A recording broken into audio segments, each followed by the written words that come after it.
Hello and welcome to the final reading from this series, this Sunday series I'm doing, or have been doing.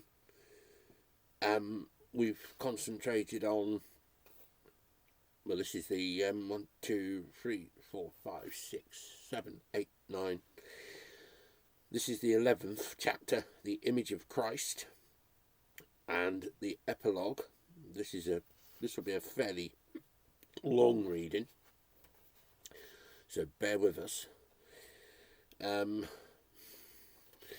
films today, the subject is the image of Christ, and we're looking at the Messiah, King of Kings, the greatest story ever told, which ends with one of John Wayne's.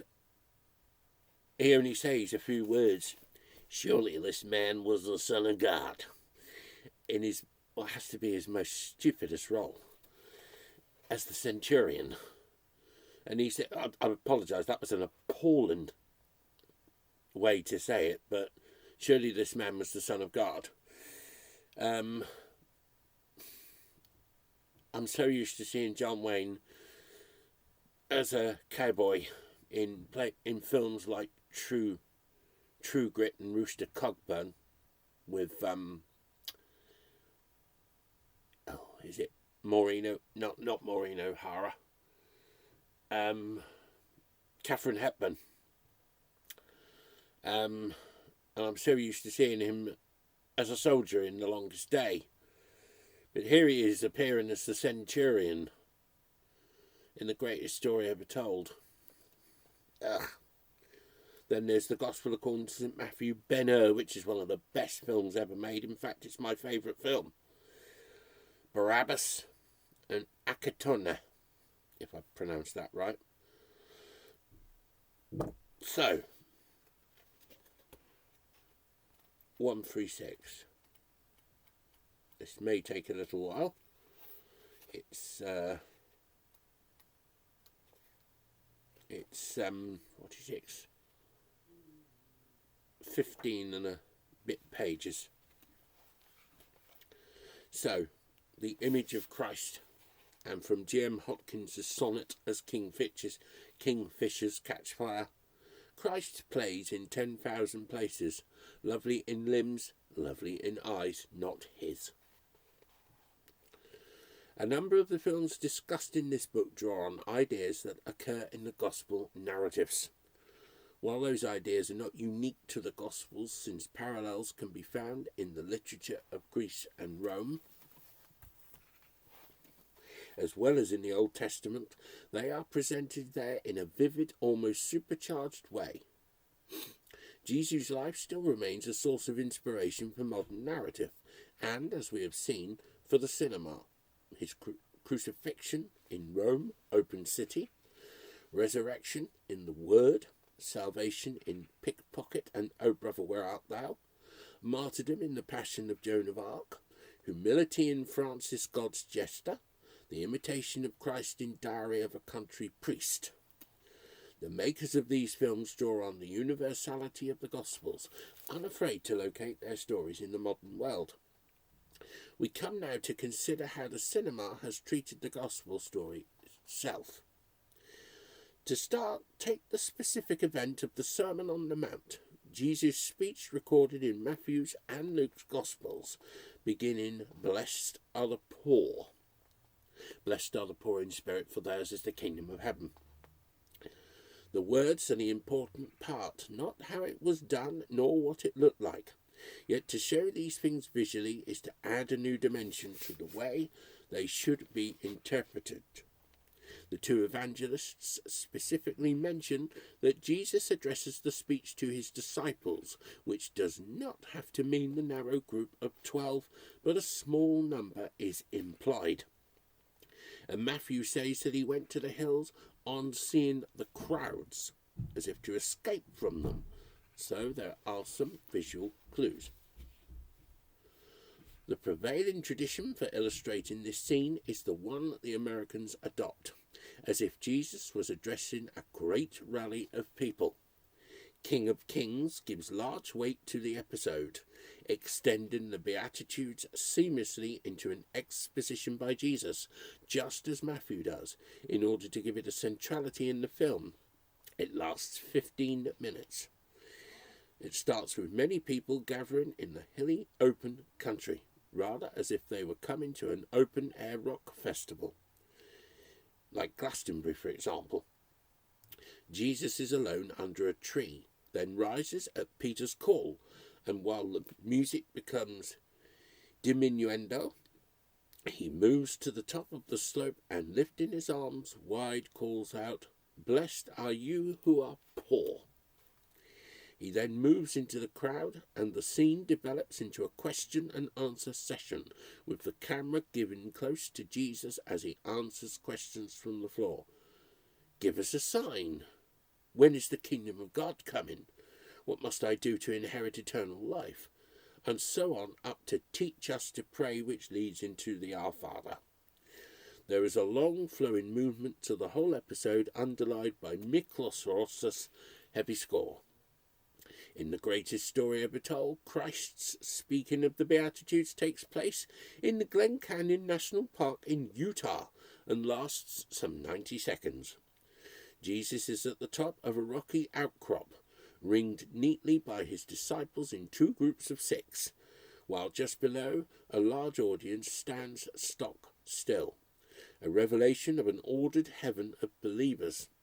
The camera rises slowly to reveal a glimpse of the huge landscape beyond, but this promising movement is not completed. Instead, we cut in closer to the statuesque figure of Jesus and the reverential intonation of the Our Father. Contrasted to this are 2 Italian versions. In The Messiah, which Rossellini shot in North Africa, only a small number of people gather to listen, and on the low African plain, as if deliberately to play down the elevated and mystical quality that a speech on a mountain implies. Rossellini has Jesus stand on a small rocky outcrop. The camera stays largely in the middle distance, an observer at the back of the small crowd. To be present at one of the most influential speeches in the history of mankind, it is to discover that it is a low-key, seemingly insignificant affair. Then compare another version, that of Pier Paolo Pasolini in the Gospel according to St. Matthew. While the Beatitudes are given as a voiceover on the soundtrack, the 40-second sequence begins with a slow pan right over a stony landscape as Jesus and his disciples, a revolutionary cell as it were, walking through it in long shot. The camera then cuts to them moving up a hillside and ends with a close-up of Jesus' face, connecting the words we have been hearing with their author. Pasolini, following Matthew, adopts the same tactic of leading from the Beatitudes into a series of Jesus' sayings, but uses short lengths of film concentrating on Jesus in close-up and varying the setting, sometimes in full sun, sometimes in twilight, sometimes blown by the wind, and so on. Both Nicholas Ray in King of Kings and Pasolini have met the challenge of filming a sermon full-on, but Pasolini, by the density of his images, is better able to sustain the visual momentum of this episode. In considering films of the Gospels, we find a new dimension is added to the stories described in this book. Filming Jesus' life has plenty of recognisable narrative elements, such as a beginning, a middle and an end, a dramatic climax of trial and condemnation, and then a surprise twist right at the close, the resurrection of Jesus from the dead. It has plenty of visual possibilities too. The folk story of Jesus' birth, various miracles, including the miracle of the resurrection, stories within the main story like that of the prodigal son, and the gritty realism of arrest, torture, and death on a cross. What is new is the sacredness of the story. While all 4 directors of the films I have mentioned, Nicholas Ray, George Stevens, Pier Paolo Pasolini, and Roberto Rossellini, might have wished to come at it afresh, not only have 2 millennia of Christian art got to be taken into account, but millions of people know the story before they have even begun telling it. And many will regard any liberty taken in doing so with suspicion verging on outright hostility. At the heart of the problem for the filmmaker is that Jesus is both human and divine. How can that be portrayed visually? When Nikos Kazantzakis wrote The Last Temptation of Christ, in which Jesus of Nazareth, the carpenter who makes crosses for the Romans, is tempted to lead a life away from the cross with Mary Magdalene, he gave us an interesting novel of ideas. Yet when Martin Scorsese made a film of it in 1988, he brought upon himself the wrath of a selection of Christian opinion that regarded the film as blasphemous. Freedom of expression is one of the Western values we cherish, but its practice is at its weakest when religious themes are touched on. Film censorship comes in two forms: explicit, as for example in the UK, where in the early 1930s depiction on film of the material figure of Christ was forbidden, and implicit, such as the boycott of Scorsese's film encouraged and led by religious leaders. Painters depicting the key scenes from Jesus' life have had the same challenge, and the different streams of faith evolved different styles. Compare the majestic serenity of Piero della Francesca's Nativity, both rooted in and shaping Italian Catholicism, and the Adoration of the Shepherds by Rembrandt, set in an old barn and holding up a mirror to the Protestant masses of Northern Europe. At the time of their painting, the two styles reflected their context. 400 to 500 years later, we have the luxury of seeing all the styles side by side and recognizing the originality and brilliance of each of them, as if they were parts of a whole. For the writers of the Gospel, coming fresh to the story, their focus is on the power of Jesus' teachings, the power of his miracles, the power of his redeeming act, and the power of his divinity. The language for describing these things is often simple and unelaborated, nor are they distracted by a need to describe what things and people, including Jesus, look like. Hence the subsequent growth of iconography to fill the gap, the creation of a set of visual rules in how to portray what happened and to direct our response to what happened. In choosing the actor to play Jesus, the film director runs a severe risk if he or she chooses someone with short hair, beardless, and of unprepossessing appearance. Of the four Jesuses we have mentioned, 3 are conventionally handsome: Geoffrey Hunter in King of Kings, Enrique Erazoque in the Gospel according to St. Matthew, and Pier Maria Rossi in the Messiah, and Max von Sydow in The Greatest Story Ever Told. By his height and the nobility of his features supersedes beauty with majesty. So already Jesus is incorporated into the star system, drawn away from our human plane. But if this happens, how is the historical context to be treated? For the 2 American films, this is barely a relevant question. Jesus is here and now, living in the 20th century, even when dressed in garb which might belong in the first. Pasolini, on the other hand, solves it by making his film in an ancient landscape and by reference to Christian art and music, as if these many layers were the only prisms through which the story can be seen.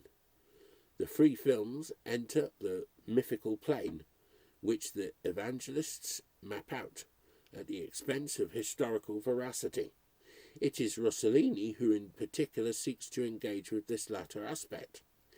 Interestingly, his Jesus is the least starry of the 4 and means the film stays more grounded. Secondly, much of it is shot in the middle or long distance. By the end of his career, he developed a style of placing his camera some distance from the action and then using the zoom lens to create visual mobility, zooming and panning towards and away from figures. The camera plays the role of observer and discreet commentator.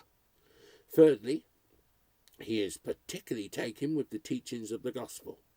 John the Baptist and Herod have an earnest but civilized dialogue about the opposition between freedom through the exercise of power and freedom for the pursuit of truth, elaborating the relationship between the two sketched in Mark 6 verse 20. The film lasts 145 minutes, and the truncated version of Jesus' crucifixion, there is no Via Dolorosa, allows more time for Jesus speaking to his disciples, to people in the street, and to the priests tailing him. Particularly attractive is the focus on everyday activity. Even during his ministry, Jesus remains a carpenter, fettling ploughs and boats with credible tools and techniques, all the time talking to his disciples. All around him, people are at their daily work, and there is a wonderful counterpoint between Jesus' words, momentous because so influential. We are witnesses to an exposition of ideas and values. Rossellini is saying that will create a great civilization and the ordinariness of daily human business. Rather depressingly, the furore surrounding Scorsese's The Last Temptation of Christ seems to have played a part in making film directors, or the film producers who have to put up the money, wary of tackling the subject. However, this caution is nothing new. The advent of the sound film in the late 1920s had introduced new codes of what could be permitted and what not.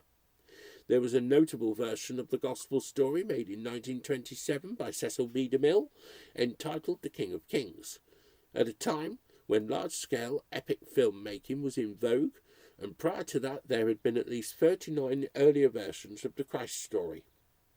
But after the advent of the sound film, Hollywood filmmakers kept off the subject of the life of Christ for over 30 years, as though it were not suitable for mass audiences in the cinema. It was not until the biblical epic returned to fashion in the 1950s, along with the invention of widescreen formats, that the taboo was broken and a number of versions followed until The Last Temptation appeared. The way had been heralded by two epics, the lives of whose heroes intersected with and came under the influence of Jesus, namely a Roman centurion in The Robe, 1953, and a Jewish slave in Ben-Hur, 1959. Nor is the epic format an accident, since it provides an excellent form for portraying the spiritual journey. It is not just its length, which could certainly be emulated in a novel, but the variety of its scenery, its scope for action and stillness, the way its grandeur can echo the momentousness of what is at stake. Nothing less than the purpose of Christ, purpose of life. Ben-Hur uses the Roman Empire as the space in which the spiritual journey can become a heroic one. Its driving heart is the enmity between two childhood friends, Judah Ben-Hur, the Jew, and the Roman Messala. Judah rejects the argument that Rome is the unconquerable power. There is a hint that he is the leader in waiting, the Messiah whom the Jews expect, but some larger forces at work.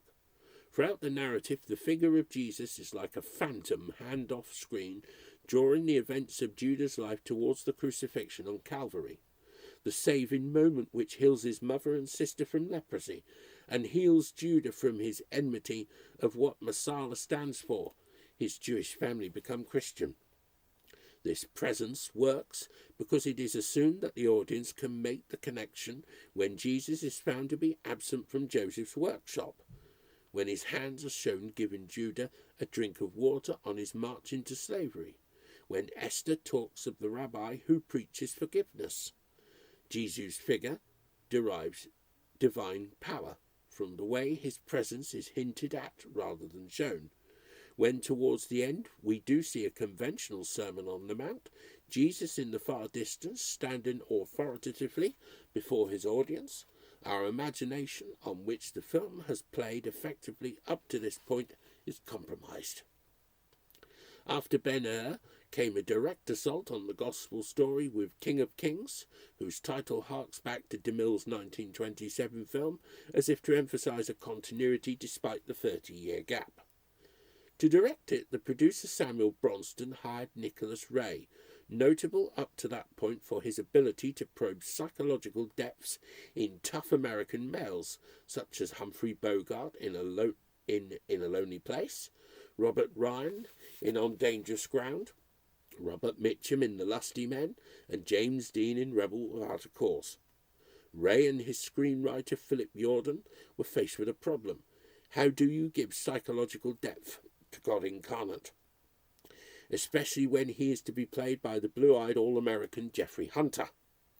They solved it by building up the role of Barabbas, committed to violence as a means of overthrowing Roman power, and by counterpointing his message with the pacifist one of Jesus, as if they were two halves of the same character. Judas Iscariot then becomes a key link, shuttling between the two camps and trying to resolve in his mind who is to be the true king, Barabbas or Jesus. The result is that Jesus retains his human complexity, but plays a comparatively minor role, while neither of the two main protagonists becomes interesting as people.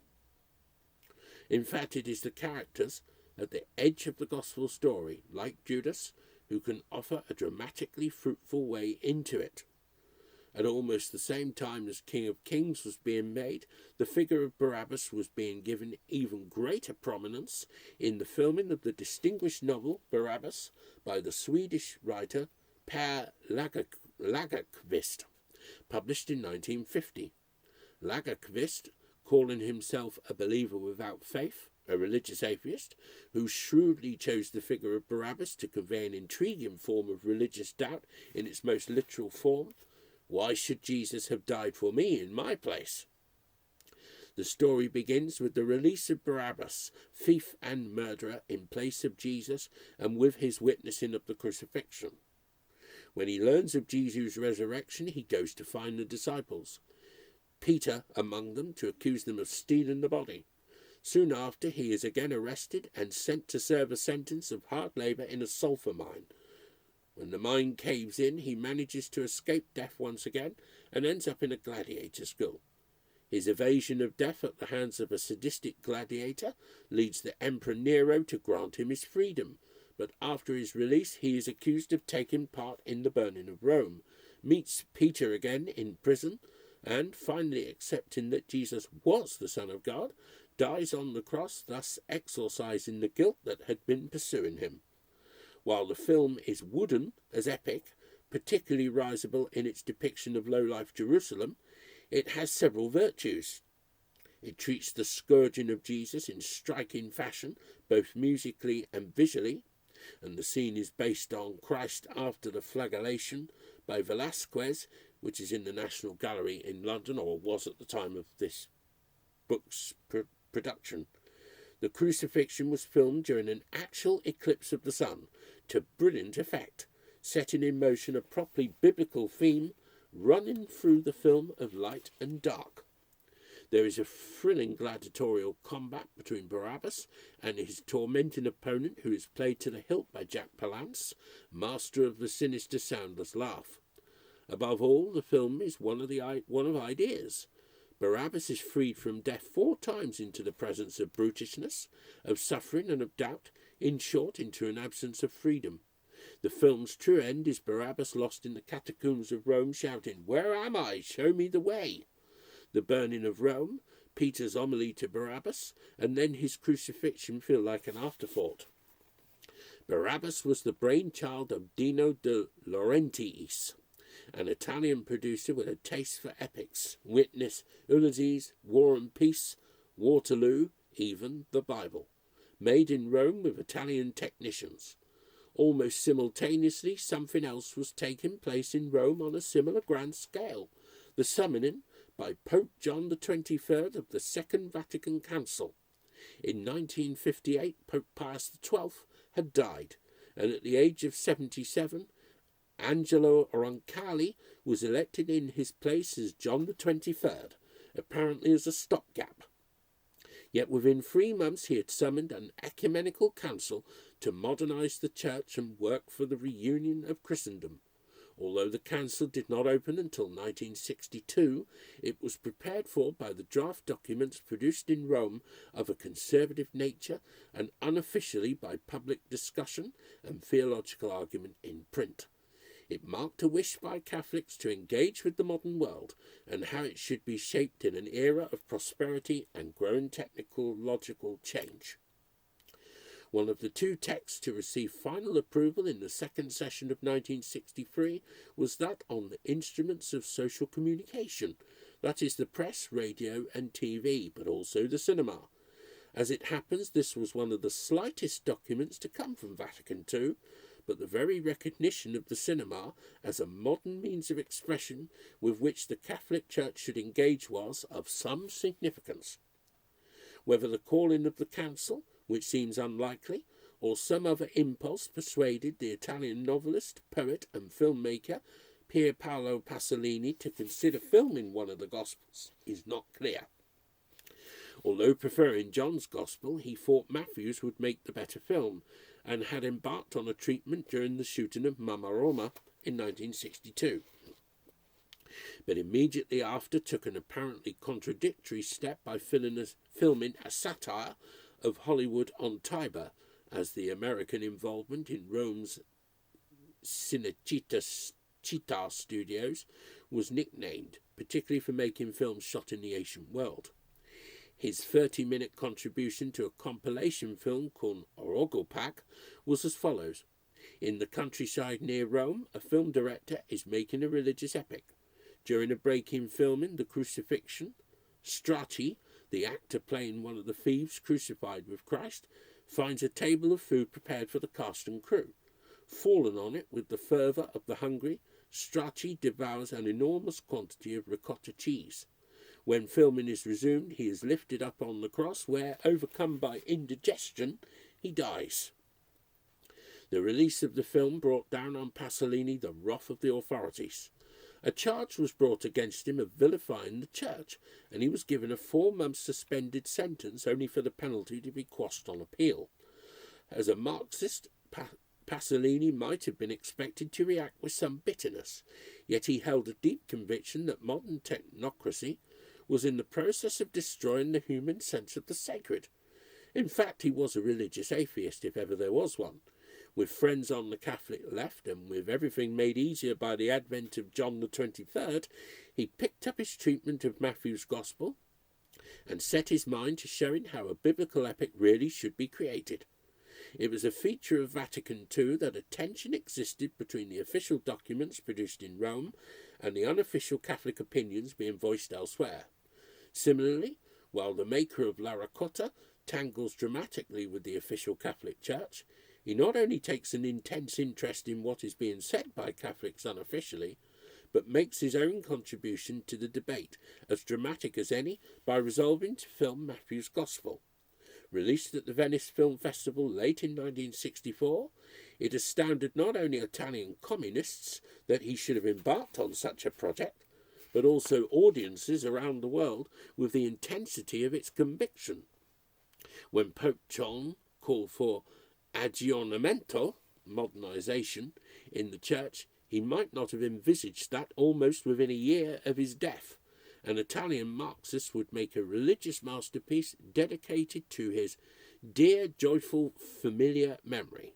The film's final credit is Alla cara lieta, familiare memoria di Giovanni, whatever 23rd is in Italian. So, what are the qualities of Il Vangelo secondo Matteo? In English, the Gospel according to St. Matthew, although Pasolini was strongly irritated by the addition of Saint. At first sight, it has an astonishing closeness to the text, so that for the Christian believer, the sacredness of the book is profoundly respected. But it also is the work of a literary man with a remarkable gift for visual images. In this ability to combine the worlds of words and of pictures, Pasolini echoes his Renaissance forerunners such as Da Vinci, Michelangelo and Alberti. Besides writing novels and poems, he was an intellectual and semiologist. He wrote a book about Italian paintings. He drew. An exhibition of his drawings was held after his death. He had a passion for music. The Gospel brings these elements together more than any other of the many creations in the packed 53 years of his life. In order to visualize the Gospel, he first fought to film it in Palestine, but after a visit rejected this as unsuitable, settling instead for the rugged landscapes of Apulia, Calabria, Basilicata and Catania in southern Italy. For Jerusalem, he used the old part of Matera near Taranto. This unfamiliar, impoverished Italy is arresting in itself, and its buildings made an archaic and intangibly appropriate setting when compared to the papier-mâché and plywood buildings of the Hollywood epic. But his creative imagination did not insist on some documentary adherence to the address of the 1st century AD, assuming that such dress, whether military, royal or peasant, could be objectively determined. Instead, he sought inspiration in painting, especially of the Renaissance. Hence the Pharisees' hats and the garb of the Roman soldiers are from the paintings of Piero della Francesca. The pregnant Mary is a Renaissance Madonna, and, so Pasolini claimed, Giotto and Norman sculpture were in the background. He even adopts the visual trick of showing people with their bodies foreshortened by the camera, Herod on his deathbed, John in prison, as if the Renaissance fascination with perspective could become the filmmakers as well.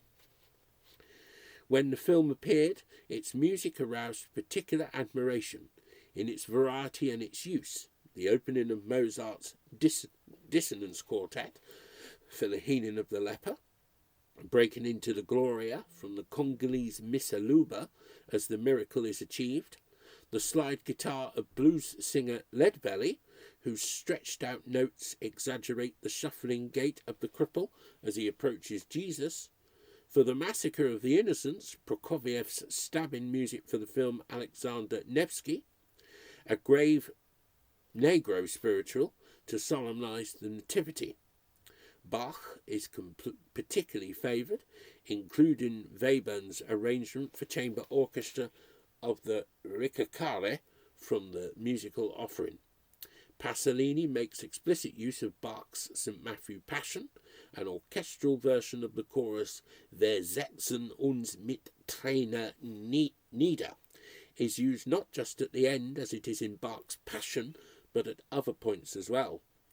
The breadth of both the visual and musical references in the film embody Pasolini's intention to tell the story, and in doing so encompass 2,000 years of storytelling about the life of Christ. The mobility of style and of imagination is particularly marked when the film is compared to the greatest story ever told. The release of the latter film in February 1965 was close to the conclusion of Vatican II and appears to reflect the spirit of the Council's aspiration to modernise the Church. However, the Vatican imprimatur it aspires to bear, even if it was not officially given, did not prevent it sinking at the box office.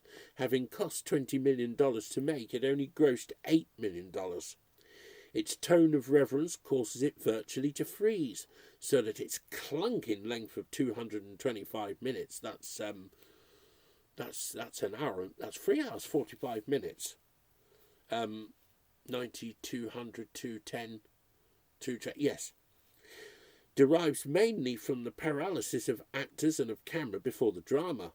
It has two great virtues. The first is in its use of the desert landscapes of Death Valley and of Utah and Nevada, so that at moments when the attention wanders, one can at least gaze in wonder at the scenery. The second is the use of the Swedish actor Max von Sydow as Christ. His long bearded face, sleek locks, tall stature and pronounced delivery of the word give Jesus a commanding presence and authority. The whole conception of Jesus is as of someone commanding but distant, in but not of this world. At the time of The Greatest Story, von Sydow was barely known to mass American audiences, so his appearance would have been fresh.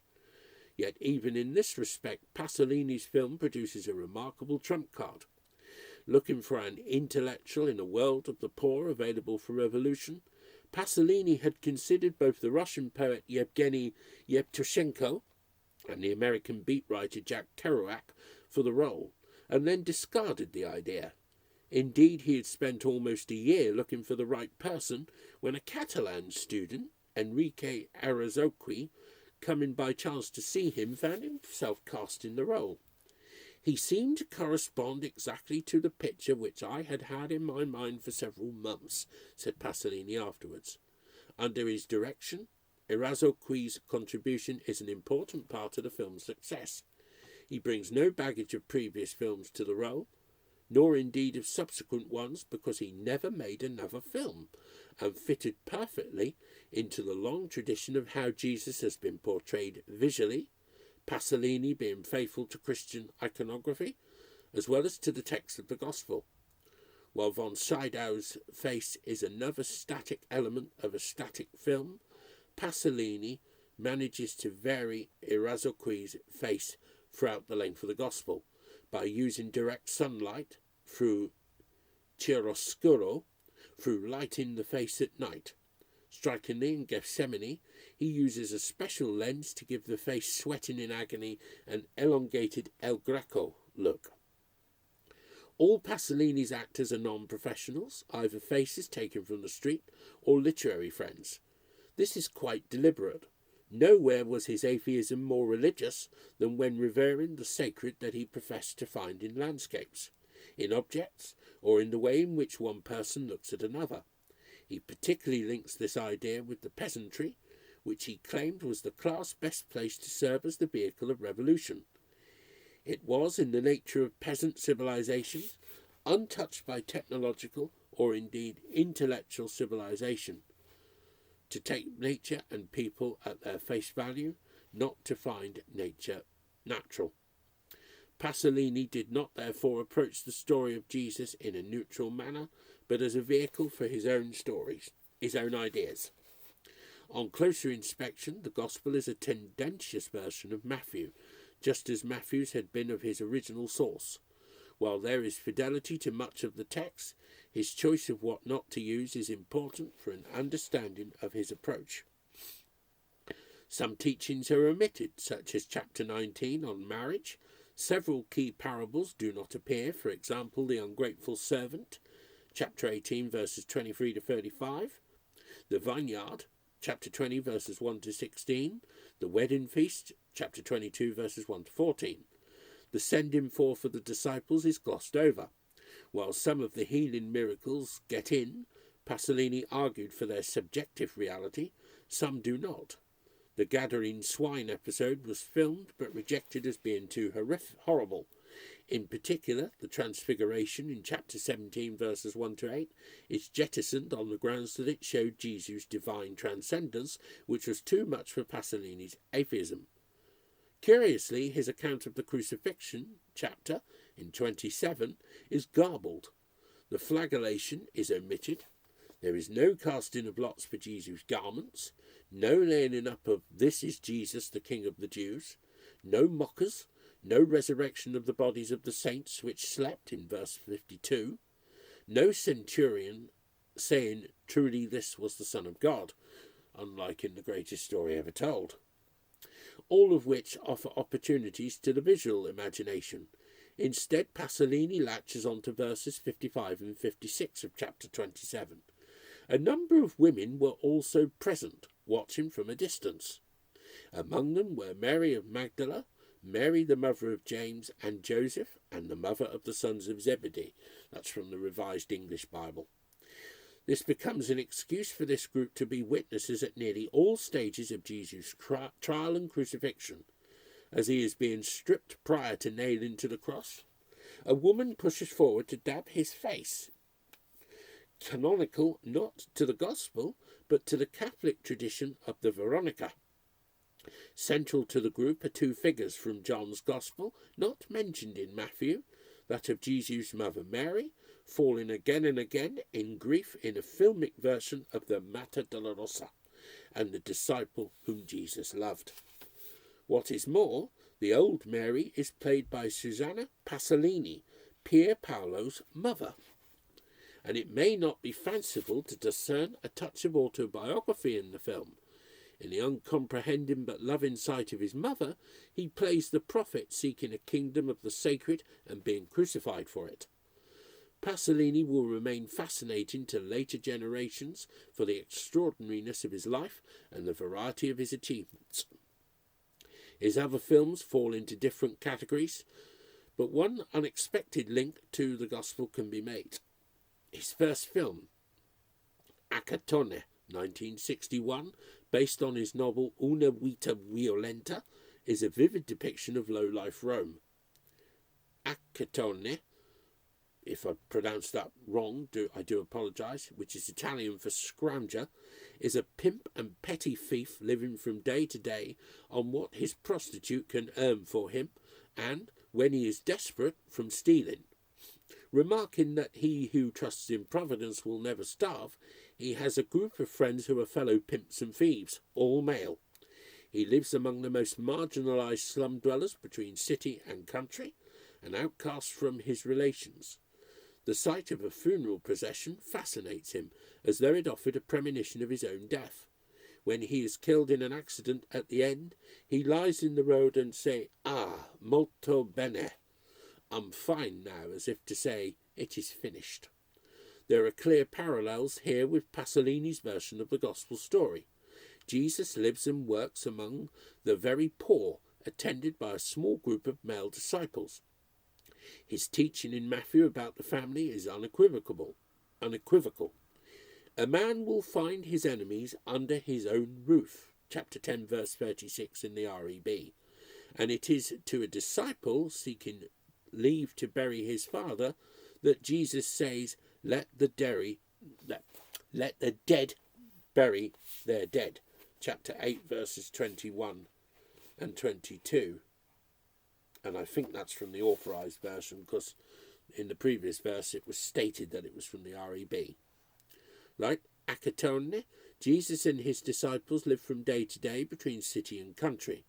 Like Acatone's, Jesus' death is a fulfilment of the life, and just as he was to use Bach's St. Matthew's Passion in the Gospel, Pasolini marks Acatone's death with an orchestral version of the chorus that concludes Bach's Passion. In particular, he films Acatone as he films Jesus and the disciples in the Gospel, full face, in close-up, yet seeking to discover the sacredness of appearances. Yet, being Pasolini, he could not resist making the meaning elusive as well.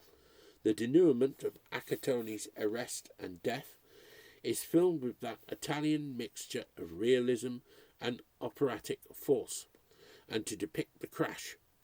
Pasolini does not show us the incident, but places it on the soundtrack, a long skidding noise and a scream. Bystanders run, including Acatone's fellow thieves, Balila and Cartagena. After Acatone's molto bene, the camera tracks up to the handcuffed Balila, crossing himself with slow deliberation backwards, in utter ambiguity, as Pasolini remarks. Although Acatone was his first film, one of its features is the assurance of its style, even though Pasolini had to learn about the technical aspects of filmmaking from the beginning. With the Gospel, he is still learning, still taking risks, and part of the excitement derives from the visual flair to the story, whether in the spare narrative of the Nativity or the handheld documentary quality of the disturbances Jesus' teaching sparks off in Jerusalem. There is no more dramatic moment in all the Gospels than Peter's denial of the Jesus at his trial. This incident is a gift to the storyteller. The emphasis switches suddenly from divine figure to human Peter, frightened, lying through his teeth, and broken by shame. Pasolini, using all his cinematic flair, films the three denials as they come in Matthew in 7 spare verses, beginning now, but, and, free of comment, judgment, or interpretation. But for the final sentence, "and he went out and wept bitterly," Pasolini goes directly for our emotions.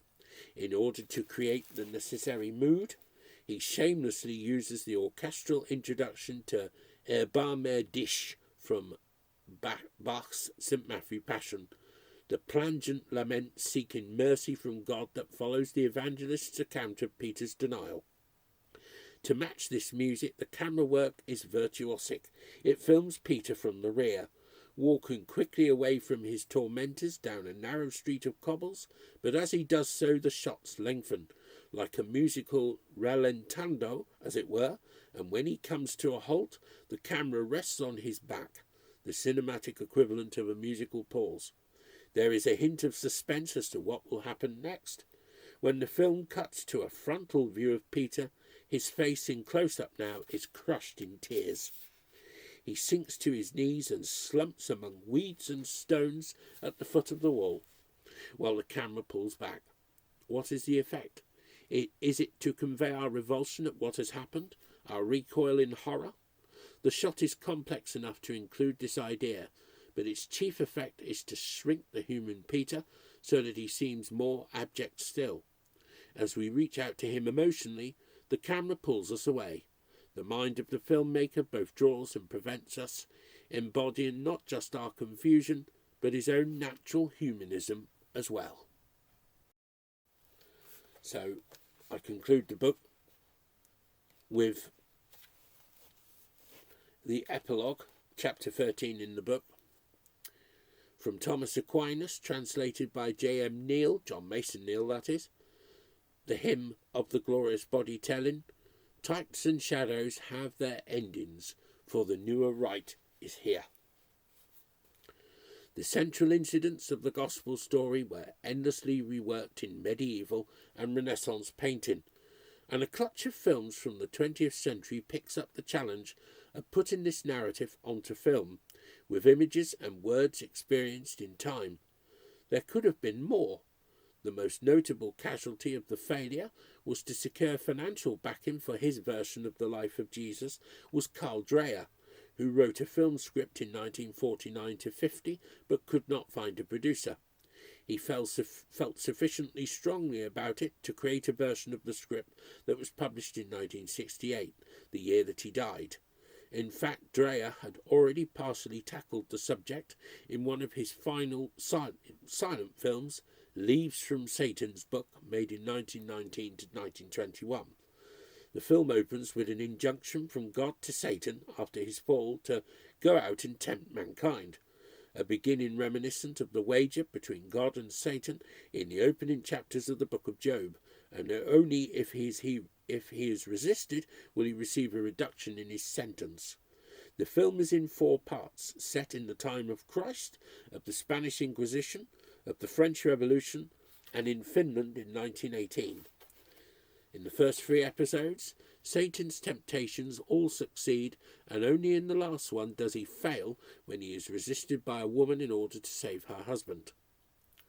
The first shows Satan taking the form of a Pharisee in order to tempt Judas to betray Jesus in Gethsemane. Judas is in fact the central figure, so tortured in mind that he comes to temptation almost without knowing why he does so. By contrast, Jesus is regal, statuesque in his biblical garments, and his apostles are portrayed as patriarchs rather than as a group of young men. In some ways, the depiction harks back to 19th century illustrations of Bible incidents, and it hints of Dreyer's gifts as a visual artist, which were to be revealed to the full in Joan of Arc less than 10 years later, are somewhat tentative, not surprisingly in view of the fact that Leaves from Satan's Book was only his second film and the cinema only 23 years old. Those hints do include his ability to reduce scenes to their essence, so that the effect is both clear and dignified, if, apart from the arresting characterization of Judas, a bit wooden. Dreyer's desire later in life to make a film of the gospel therefore has the air of his tackling unfinished business. Reading his script for the projected film gives an unsatisfactory impression of what it might have been like. Dreyer was a master of composition and of camera movement, and thus of ordering the space of his images to intensify the drama he has to unfold. 3 features stand out from the script. Having included both the resurrection miracles, the raising of Jairus' daughter in Mark, and the raising of Lazarus in John, the film ends with Jesus dying on the cross, not with his rising from the dead. Secondly, the interpretation of the story is pro-Semitic. Throughout the film, Jewish rituals create the background of Jesus' ministry, something Rossellini makes much of in The Messiah, and Caiaphas and Judas are portrayed leniently. The real villains are the Romans, the occupying authority commanded by Pontius Pilate. Dreyer had firmly in mind Cecil von Remfeld-Fink, the German minister in Copenhagen from 1940 to 1942, who had initiated the Nazi occupation of Denmark. Thirdly, and most strikingly, Dreyer's sense of narrative opens the film up by shooting several of the parables as films within the film, such as the Good Samaritan, the Prodigal Son, the Ungrateful Steward. These sequences allow Dreyer to illustrate the Jewish context of Jesus' life, but they are also a naturally cinematic way of illuminating the teaching. That Dreyer was unable to make this film seems to me to be a signal loss. Me is the author. The cinema has been dominated by the American film industry from the beginning of its history. In 2002, when global box office revenues came to $18.2 billion, films produced or financed in the USA received 83% of those revenues. Yet in a global economy, it is vital that different countries use film to create different identities, and the failure to bring Dreyer's version to the screen is a failure of European nerve.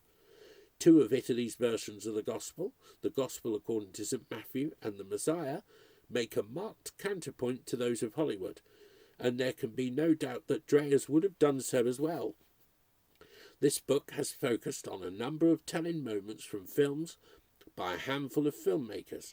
There is no more explicit assertion of the non-material than when Inger wakes from the dead in Dreyer's The Word. This is a beacon of a spiritual cinema, of showing something larger breaking through the surface of the world. The pool in the room at the heart of the zone in Stalker, contemplated in silence. The crucifixion in Barabbas, filmed during an eclipse. In Mouth Agape, Roger overcome by tears in the presence of his wife's corpse. Francis sitting in the mud pronouncing on perfect joy in Francis, God's jester. In A Man Escaped, the prisoners slopping out in prison to the sound of Mozart, and coming back to Tarkovsky, the swinging of the clapper, and as the bell rings out its huge sound at the climax of Andrei Rublev, the camera ascending to reveal the crowd of bell makers and onlookers, some new and perfect creation emerging from the chaos of human existence. The camera, both objective, observer of this moment of abundance, and in its rising as if on a balloon leaving the earth, passionately caught up in it. These moments point to stillness outside the stream of life, that there is a dimension in the world outside human narrative. The importance of Bill Viola's videos, like the Nantes triptych, is that the technology allows us to experience the time through projected images, in a darkened room that is the polar opposite of the frenetic narratives we experience in the commercial cinema. There is a huge area of filmmaking here yet to be thoroughly explored. In 1970 and 71, the Canadian Michael Snow made The Central Region, in which he mounted a camera in desolate uplands and programmed it by remote control to move at different speeds, in pans, arcs and gyrations round a fixed point. Although difficult to watch because it has no accompanying sound, because it demands 3 continuous hours of our time, and because its subject is land and sky without human presence, it has an epic quality and creates a visual architecture appropriate to the glory of the creation it seeks to capture. Snow has talked of trying to achieve on film the massiveness of Bach's Mass in B minor. It is appropriate for a book on religious art, even for a book on cinema, to end with Bach. When he wrote his St. Matthew's Passion in 1727, he was working in a tradition of passion settings that went back several centuries and flourished particularly in Germany. But his setting is marked by its massiveness and the combining of different ways of presenting the story. The setting of the biblical text is punctuated with arias for solo voices and choral hymns. It is both dramatic and reflective, mixing attachment and detachment. So famous has it become that performance has been lifted away from the church liturgy of Holy Week and often divorced from the religious season for which it was intended. It even features on film soundtracks, Pasolini's Gospel and Tarkovsky's The Sacrifice being two examples. We need a reverse movement, a filmmaker to film the passion story on an epic scale, but to punctuate its drama with moments of stasis, with commentary, with reflections. The result might be shown in cinemas, but even better, it might be used liturgically in Holy Week, thus awakening in us a new understanding of this story of stories. That concludes my latest series.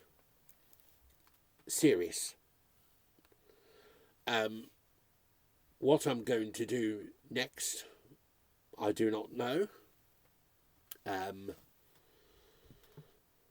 In 3 weeks, there will be Easter Sunday, and I will be concluding Sinclair Ferguson's To Seek and to Save with a reading from that book.